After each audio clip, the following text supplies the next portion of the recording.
Welcome to Friends. I'm at a United Church in my community, and I'm here today to promote my website, friends.com.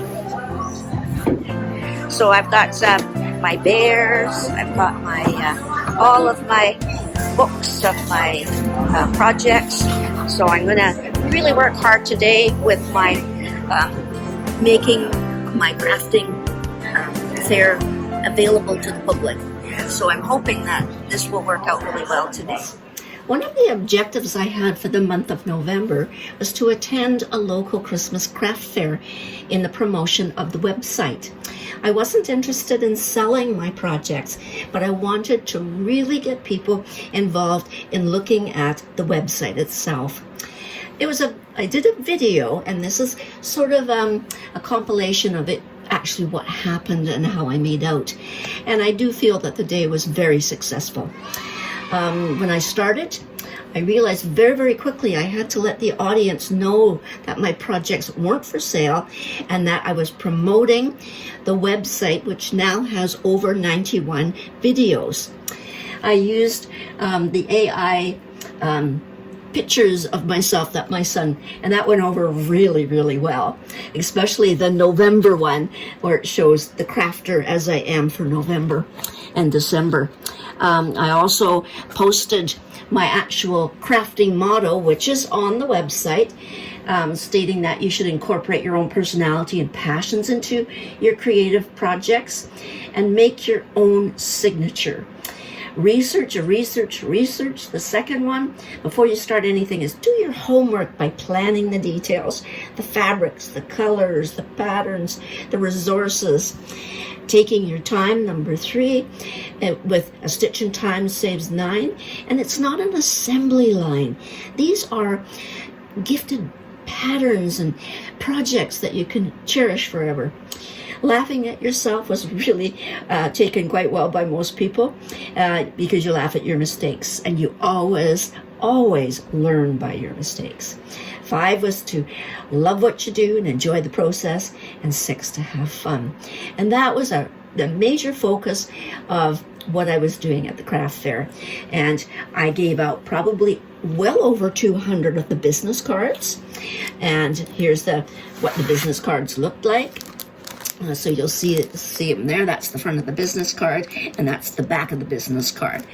So I gave away, as I say, about 200. I think people were very impressed with the focus of crafting from a recycle perspective. I showed them the little mini bears that I had made out of my son's scout shirt. And then also the latest one from Warwick when he brought a t-shirt home after he graduated with his master's. And so that went over really well.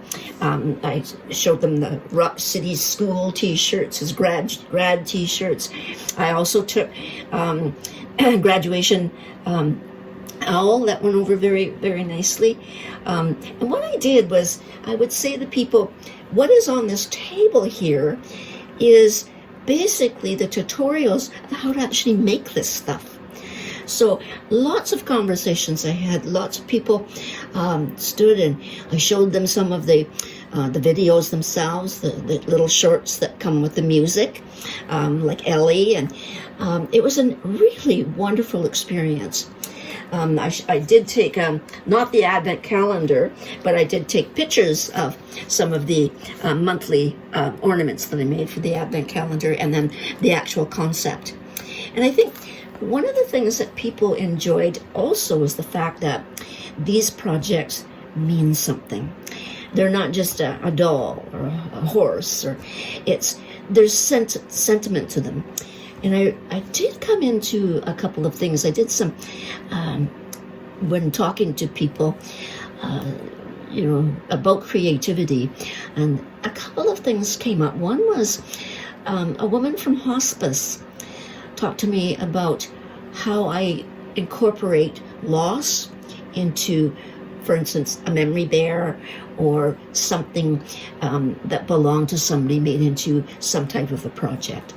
And she was very taken with that. And actually, in the spring, we may get together and see if we can do something along the line of crafting with sentiment and, types of things that people can do to keep their memories to their hearts. So that was interesting. Second thing happened, there was a lady next to me who was a retired kindergarten teacher, and her granddaughters had made Christmas ornaments, and she came up with a really neat theme of teaching crafting to young people, starting with no-sew ornaments, then to sewing a straight line, and then to a curve, and then on to more advanced projects. And I said to her, wouldn't it be interesting if we could get together and do a video on that type of progression for basic brand new crafters? And I thought I was quite excited about that one. So the whole experience was really, really well appreciated, I think, by the people in the community as well as by myself. So all in all, over 200 cards, lots of talk and collaboration with other crafters. And it really was pretty much of a great day. So again, successful, and I appreciated the whole, event, and it worked out well. So thanks for watching.